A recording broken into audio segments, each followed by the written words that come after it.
Hello friends, ఈరోజు మన వీడియోలో ఆంధ్ర స్టైల్ గుత్తి వంకాయ ఎలా చేద్దామో చూద్దాం రండి. గుత్తి వంకాయ ఫ్రైకి నేను ఇలా 1/2 కిలో గుత్తి వంకాయ తీసుకున్నాను. వీటిని మనం ఇప్పుడు ఎలా తయారు చేసుకుందామో చూద్దాం. ఇట్లాగా గిన్నె పెట్టేసుకొని వాటర్ పెట్టుకొని దాంట్లోకి కొంచెం సాల్ట్ వేసుకొని వీటిని ఇప్పుడు మనము గుత్తి వంకాయ కట్ చేసుకున్నాము. వాటర్ పెట్టి అన్నీ ఇదే విధంగా ఒక్కొక్కటి వేసుకుంటూ మనము మొత్తం ఇలా కంప్లీట్ చేసుకోవాలి. చక్కగా అయిపోయినాక వీటిని ఇలా అనుకొని మొత్తము పక్కన పెట్టేసుకున్నాము. ఇప్పుడు మనము మసాలా ఎలా రెడీ చేసుకున్నామో పక్కన పెట్టుకొని చూద్దాం. ఇప్పుడు స్టవ్ వెలిగించి ప్యాన్ పెట్టి మనము ఇప్పుడు 1 స్పూను ధనియాలు, వెండి కొబ్బరి, ఇవి 2 స్పూన్ల వెండి కొబ్బరి, ఇవి 6 ఇలాగా వెండిమిర్చి ఇలా తీసుకున్నాను. వీటిని మనము సన్న సెక మీద దూరగా వేయించుకోవాలి. సన్న సెక మీద వీటిని దూరగా వేయించుకొని 1/2 స్పూను ఇలాగా అవి కొంచెం వేగినాక మనము దీన్ని కూడా వేసుకోవాలి. ఇది సన్న సెక మీద కొంచెం పచ్చివాసన పోయేంత వరకు జస్ట్ అలా వేయించుకొని తీసుకున్నాం. వేగిపోయినవి వీటిని మనం మిక్సీ జార్లోకి తీసుకున్నాము.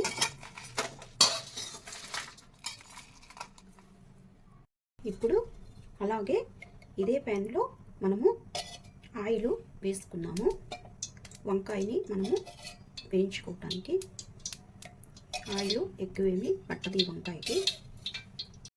ఇప్పుడు ఆయిల్ మనకి వేడెక్కిపోయింది. ఇప్పుడు మనము కట్ చేసి పెట్టుకున్న వంకాయల్ని నీళ్ళన్నీ వంచేసి ఇప్పుడు నీళ్ళన్నీ వంచేసి చక్కగా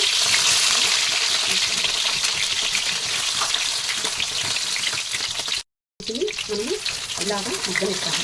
మధ్య మధ్యలో కలుపుతూ వీటిని చక్కగా ఇలాగా కలుపుకుంటూ ఉంటే మగ్గిపోతాయి. వీటిని మగ్గనిస్తాము. మీకు ఇప్పుడు చక్కగా ఇది ఇలా తిప్పుకుంటే దగ్గర పడిపోవచ్చు. ఇప్పుడు మనము స్టఫింగ్ కోసం మసాలా రెడీ చేసుకున్నాం. మీడియం మంట మీద పెట్టేసి వీటిని మసాలా రెడీ చేసుకున్నాం. ఇప్పుడు మనము ముందుగా వేయించి పెట్టుకున్నాం. ముందుగా అవి ధనియాలు, అవి వాటిలోకి నేను ఇప్పుడు కొంచెము 1 స్పూను కారం తీసుకున్నా. మీ స్పైసీని బట్టి మీరు తీసుకోవచ్చు. నేను ఎండుమిరపకాయలు వేసి కొంచెం 1 స్పూను కారం తీసుకుంటున్నా.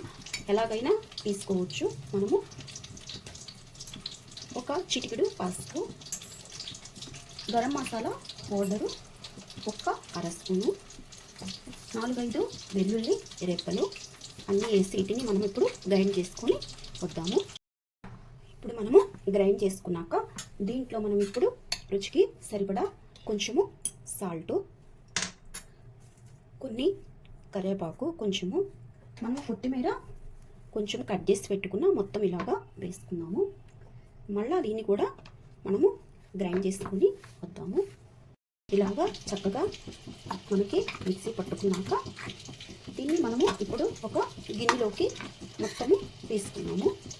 ఇలాగా కరివేపాకు వేయటం వల్ల, కొత్తిమీర వేయటం వల్ల బాగా టేస్ట్గా ఉంటుంది. మనకి మసాలా చక్కగా బాగుంటుంది.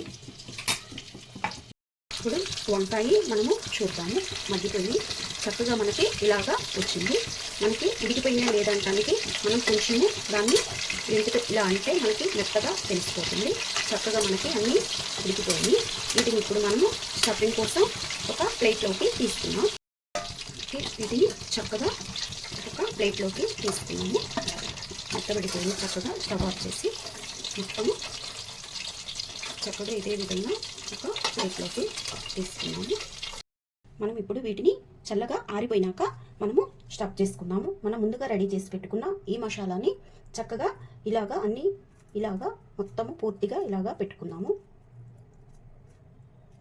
ఇది ఇలాగా స్టఫ్ చేస్తూ అంతా ఇదే విధంగా అన్నిటికీ స్టఫ్ చేద్దాం. మనం ఈ మసాలా అంతా ఇలాగా 4 దిక్కులు ఇలా అనుకొని మొత్తము ఇలాగా అన్నీ స్టఫ్ చేసుకుంటూ ఇలాగా వచ్చేద్దాం. చూడండి, నాకు ఇలాగా స్టఫింగ్ అంతా అయిపోయినాక మొత్తం కంప్లీట్ అయిపోయినాక నాకు ఈ మసాలా మిగిలిపోయింది. ఇప్పుడు మనము తయారు చేసుకున్నాం ఇప్పుడు చూడండి, ఇందాక కొంచెం మనకి ఆయిల్ మిగిలిపోయింది కదా, దాంట్లోకి కొన్ని పోపు దినుసులు, ఈ ఆయిల్ మనకి సరిపోయింది. పోపు దినుసులు వేసుకొని ఆవాలు, జీలకర్ర, శనగపప్పు అవి వేసుకొని అవి కొంచెము వేగనిద్దాం. పోపు దినుసులు వేగినాక అలాగే సన్నగా తరిగి పెట్టుకున్న ఇవి ఉల్లిగడ్డ, వీటిని మనము కొంచెం పచ్చివాసన పోయేంత వరకు వేగనిచ్చి కొంచెం 2 రెమ్మల కరివేపాకు, ఓకే చిటికెడంతా పసుపు వాటిని వేసుకొని మనకి ఇలాగా కలుపుకుందాం. బాగా వేగిపోయాక మనం స్టఫింగ్ చేసి పెట్టుకున్నాం కదా, అవి వంకాయ వేసుకున్నాము.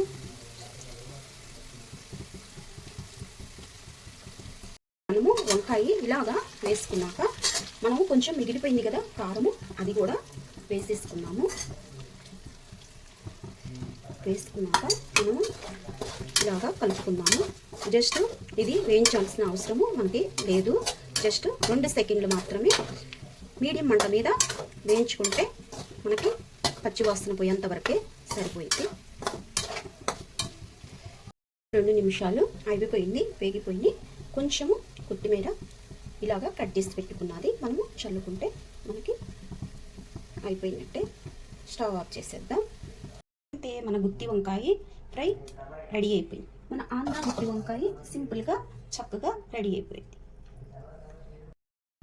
చూడండి ఎంత చక్కగా సింపుల్గా మనము ఆంధ్ర గుత్తి వంకాయ చక్కగా టేస్ట్గా ఎలా చేసుకున్నామో చూడండి. ఎంత బాగా మనము సింపుల్గా మనకి చక్కగా టేస్టీగా చేసుకున్నాము.